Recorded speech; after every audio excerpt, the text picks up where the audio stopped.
Everything we do in life is governed by how we think. Actions controlled by thoughts. So it would be understandable to assume that if we wanted to change how we do things, we would first need to change how we thought about those things.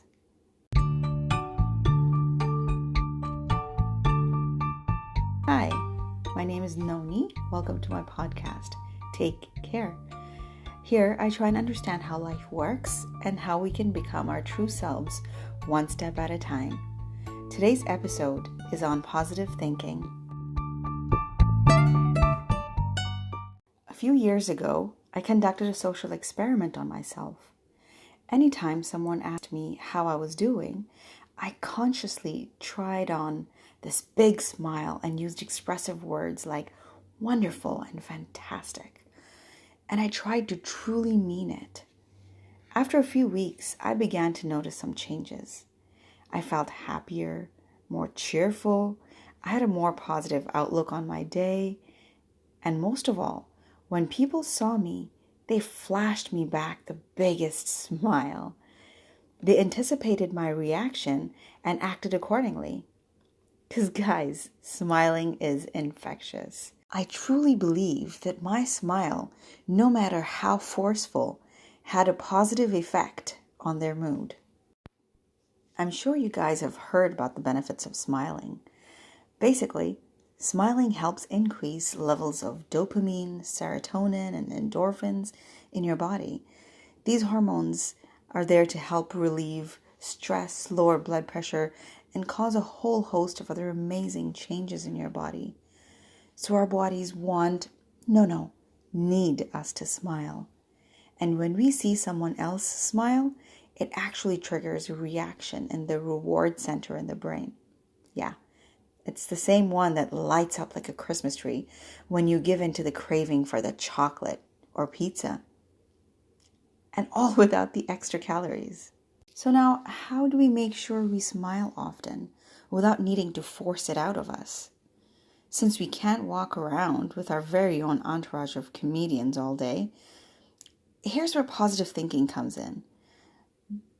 But being positive, what does that even mean? While thinking about this, I realized that I have no answer, no magic words to express it. I understood that I'm actually speaking from a position of privilege. I've had a decent life with some struggles, but nothing compared to what a lot of people face. So in developing this episode, I felt lucky, safe, and very underqualified to talk about this. I didn't expect to feel this so soon in my podcasting career. So what I'm going to do is give you examples of things I've practiced in my life and hope I can help you in whatever little way possible. I guess lesson 1 is to try and remember how lucky you are to be in whatever position you are in. There are so many people who are in much harder situations than you. There are wars going on in parts of the world, famine, those experiencing tsunamis and disastrous tornadoes, those who lose their families and friends. Remembering how lucky we are to have the basic essentials of living, it grounds us and reminds us to appreciate our family and friends. Sure, it makes me sad to think about the terrible things happening around, but the feeling of gratitude far outweighs any negative emotions. It's truly a privilege to have a home to live in, to have clean water to drink, to have family to hug and hold. Thinking about such things always helps me feel better about anything I'm struggling with. I've been practicing positive thinking for many years now, and I still need to remind myself of it on a very regular basis. I have this voice in the back of my head telling me it'll be okay. When I start to get worked up about little things throughout the day, I tell myself to calm down because it'll be okay. Our bodies are always ready to assume the flight or fight response at every opportunity. You can feel it in your body. Your muscles tighten up, your heart beats faster. When you sense that, you need to take a step back, take a deep breath, and tell yourself, It'll be okay. Those 10 seconds of deep breathing and self-talk will help break the cycle of flight or fight and help you think clearly and get through whatever you're struggling with. The next is perspective. We spend a large portion of our day being annoyed at other things and other people. The alarm clock that went off before you were ready to wake up, the spouse who took too long in the shower, the barista who got your order wrong, the coworker who took on the project you wanted. Thinking from someone else's perspective helps get rid of the negative thoughts towards them.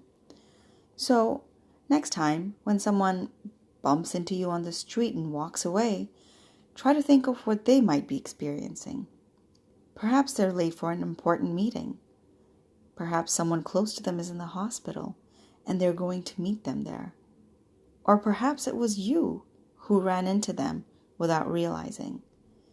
Taking a minute to think from someone else's perspective humanizes them, and humans make errors. So there you have it, 3 steps towards positive thinking. Remember how lucky you are. Remember that it'll be okay. And think from someone else's perspective. Hopefully it'll bring a smile to your face. Hopefully it'll brighten up someone else's day. Let me know if there are other things you practice in your day that helps you stay positive. I'd love to learn from you.